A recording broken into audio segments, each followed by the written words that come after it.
হিন্দুদের পবিত্র তীর্থক্ষেত্র হলো গয়া। এই গয়া ধামে প্রতি বছর হাজার হাজার মানুষ আসেন তাদের পূর্বপুরুষদের পিণ্ডদানের উদ্দেশ্যে। এই গয়া ধামে আমরা ২৭ তারিখ সন্ধ্যায় পৌঁছে গেছিলাম। তারপর রুমে ফ্রেশ হওয়ার পর মাইকের আওয়াজ শুনে শুনে এই জন্মাষ্টমীর মেলায় এসে পৌঁছালাম। পাশেই একটু দূরে এই মেলা হচ্ছিল, অনেক বড় মেলা। এখানে জন্মাষ্টমী উপলক্ষে গোপালকে দোলানো হচ্ছে, আমরাও দুলিয়েছিলাম আর সেলফি জন্য সেলফি তুললাম, পুরো মেলাটা ঘুরে উপভোগ করলাম। আর এখানে হয়েছিল অনেক বড় করে অনুষ্ঠান।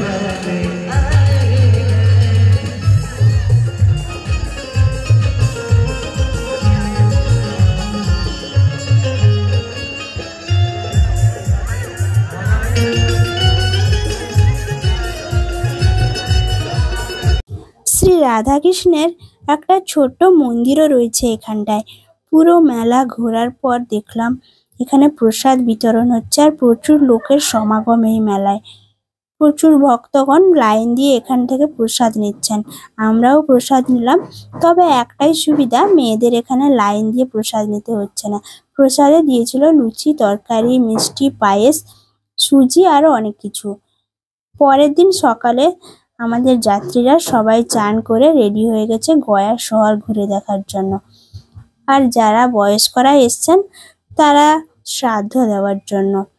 এরপর আমাদের বাস ছাড়লো, পৌঁছালাম একদম গয়া নদীর পাশে। নদী থেকে একটু দূরে ছিল আমাদের বাস, ওখান থেকে নেমে আমরা সবাই হেঁটে হেঁটে যাচ্ছিলাম। আর এখানেই শুরু হলো তর্কাতর্কি যে কেউ যাবেন শ্রাদ্ধ দিতে আর কেউ যাবে গয়া সাবিত্রী পাহাড়ে। শেষ পর্যন্ত সবাই মিলে গেল ফল্গু নদীর তীরে, ওখান থেকে ঘুরে এসে তারপর সাবিত্রী পাহাড়ে পৌঁছালাম গয়া মুক্তিধামে। আর এই হলো সেই ফল্গু নদী। শোনা যায় এই নদী নাকি পূর্বে প্রবাহমান ছিল, কিন্তু রাজা দশরথের মৃত্যুর পর শ্রীরামের অনুপস্থিতিতে সীতা দেবী রাজা দশরথের পিণ্ড দিয়েছিলেন। আর এই পিণ্ডদানের সাক্ষী ছিল ফল্গু নদী, অক্ষয় বট আর তুলসী।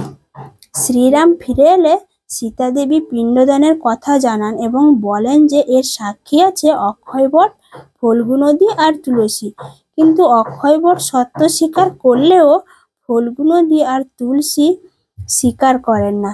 এর ফলে সীতা দেবী অভিশাপ দিয়েছিলেন আর তারপর থেকে ফল্গু নদীর জল শুকিয়ে যায়। এই নদীতে তারপর থেকে নাকি জল থাকে না, তবে এখন প্রচুর বৃষ্টির জন্য হালকা জল আছে, অতটাও জল নেই। আর তুলসী গাছ নাকি যেখানে সেখানে জন্মায়, কুকুর প্রস্রাব করলেও সেখানেও তুলসী গাছ জন্মায় সীতা দেবীর অভিশাপে। গয়ায় বাবা দশরথের মৃত্যুর পর পিণ্ডদান করেছিলেন শ্রী রামচন্দ্র স্বয়ং। বেদে বর্ণিত আছে যে মানুষকে প্রধানত ৩টি ঋণ শোধ করতে হয়, আর এই ৩টি ঋণ হলো পিতৃঋণ, দেবঋণ ও ঋষি ঋণ। এটাও শোনা যায় যে এখানে ভগবান বিষ্ণু পা দিয়ে প্রথম যজ্ঞস্থান নির্ধারণ করেন, সেখানে ভগবানের ডান পায়ের একটা ছাপ পড়ে যায়, সেই ছাপে এখন পিণ্ড দেওয়া হয়। এখানে পিণ্ড না দিলে মানবাত্মা নাকি মুক্ত হয় না। প্রিয়জনের মৃত্যুর পর তার আত্মাকে মুক্তি দিতে পিণ্ডদান করা অবশ্যই প্রয়োজন বলে মনে করে হিন্দু ধর্মাবলম্বীরা। হিন্দু ধর্ম অনুযায়ী পিণ্ডদান করলে আত্মা নরক যন্ত্রণা থেকে মুক্তি পাবে এবং আর জন্ম নিতে হবে না, অর্থাৎ কারোর নামে পিণ্ডদান করা হলে জন্ম মৃত্যুর এই চক্র থেকে সেই আত্মা চিরতরে মুক্তি লাভ করবে। মনে করা হয় পিতৃপক্ষে আত্মারা উত্তর পুরুষের হাত থেকে জল পান করতে পৃথিবীতে নেমে আসে। গঙ্গা নদীতেই সাধারণত পিণ্ডদান করা হয়ে থাকে, আর এই পিণ্ডদান করার জন্য সবচেয়ে উপযুক্ত স্থান হলো গয়া।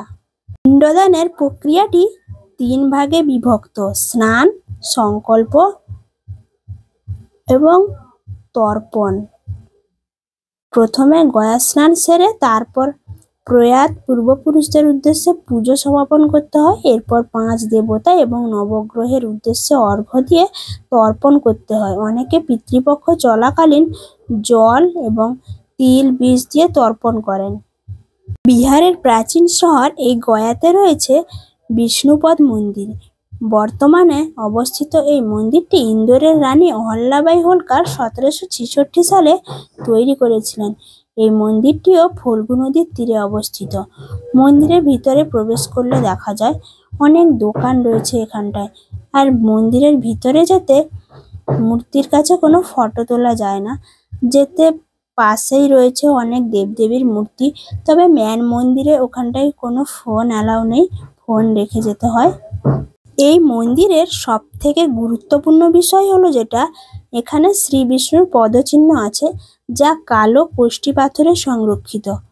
ভগবানের এই পায়ের ছাপের জন্য এখানকার মন্দিরের নাম হয় বিষ্ণুপদ মন্দির। এই মন্দিরে রামানুচার্য, মাধবাচার্য, শঙ্করদেব ও শ্রী চৈতন্যের মতো মহর্ষিরা পরিদর্শন করেছে। এই মন্দিরকে রয়েছে এক বিশাল কাহিনী। এই মন্দির গয়াতে অবস্থিত। গয়া নামটি এসেছে গয়াসুরের নামে। গয়াসুর নামে এক রাক্ষসকে শ্রী বিষ্ণু একবার আশীর্বাদ করেছিলেন যে তার নাম অনুসারেই সবচেয়ে পবিত্র স্থানের নামকরণ হবে। পুরাকালে গয়াসুর নামে এই অসুর বিষ্ণুর উপাসনা শুরু করে। তার উদ্দেশ্য ছিল অমরত্ব লাভ করা এবং স্বর্গ দখল করা। সে এই জন্য তুখোড় তপস্যা শুরু করে। তপস্যা এত দাপটে করতে থাকে যে বিষ্ণু আর স্থির থাকতে পারেন না। তিনি ছুটে যান গয়ার কাছে। গয়া শ্রী বিষ্ণুর কাছে বর চান যেন তিনি অমর হতে পারেন। তখন বিষ্ণু বলেন, হে গয়, আমার অবতারগণও জন্ম নেয় এবং এই পৃথিবীতেই তাদের মৃত্যু হয়। তুমি অন্য কোনো বর চাও।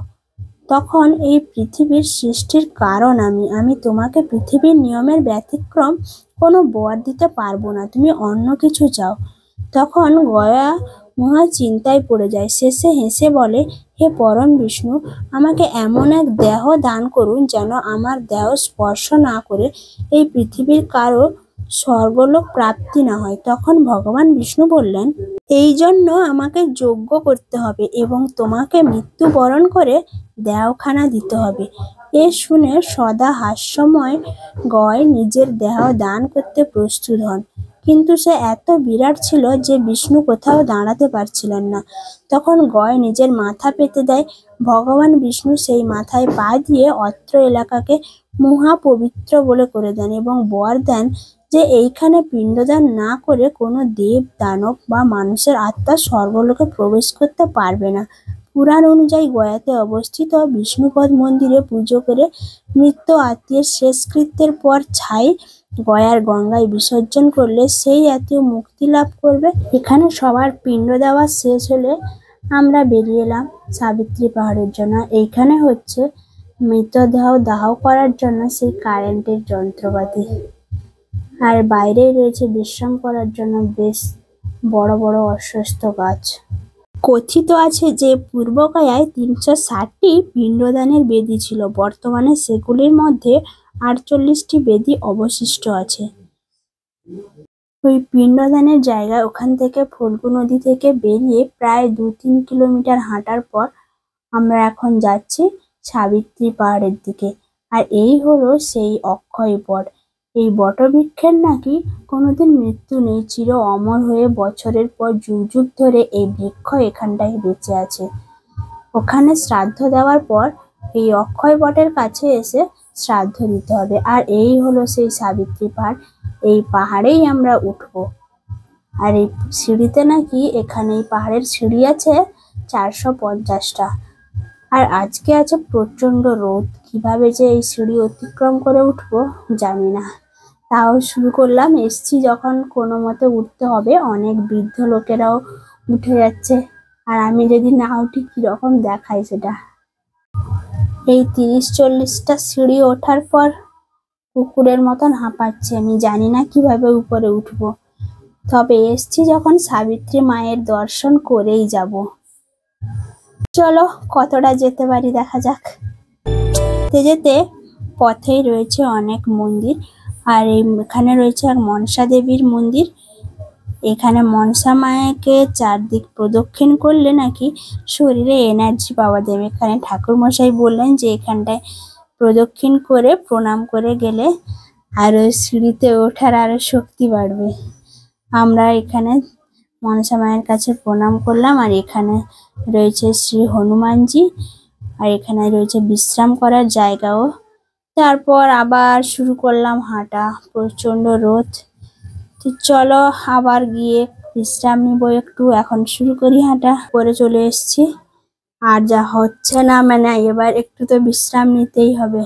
পুরো আমি হাঁপাচ্ছি এরকম, মানে হাঁপাচ্ছিলাম এরকম ভাবে যেরকম নিঃশ্বাস নিতে পারছিলাম না। সত্যি বলতে এতটা উপরে এসে যেন অক্সিজেন শর্ট হয়ে গেছে। দেখো কতটা উপরে এসেছি, নিচে ঘরগুলা কিরকম দেখাচ্ছে।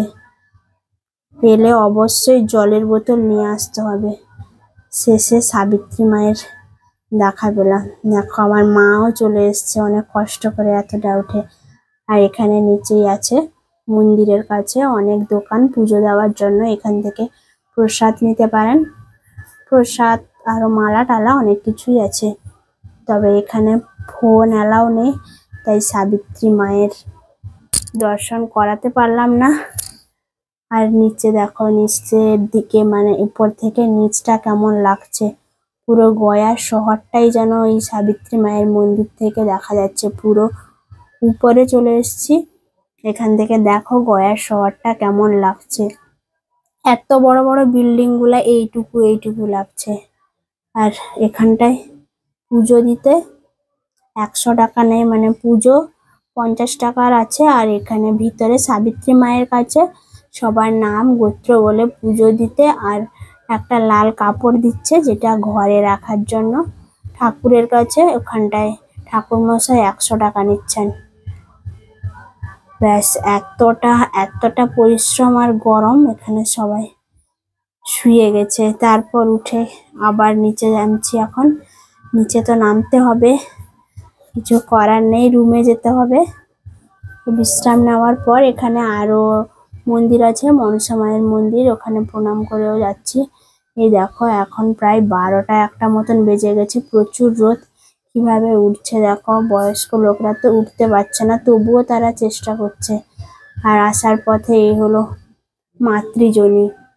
দেখো এই মাতৃজনীতে ঢুকতে হয় এইভাবে, তবে আমরা কেউ ঢুকিনি, মানে আমি ঢুকিনি ভয়ে। আর সাদা জামা পরেছিলাম তো, এখানটায় কাদা মানে জল আছে হালকা হালকা।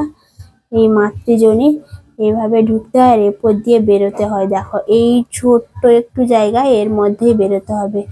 যেমন মায়ের পেট থেকে জন্ম নেয় শিশু যেমন বেরোয়, তেমন ছোট্ট জায়গা থেকে বেরোতে হবে।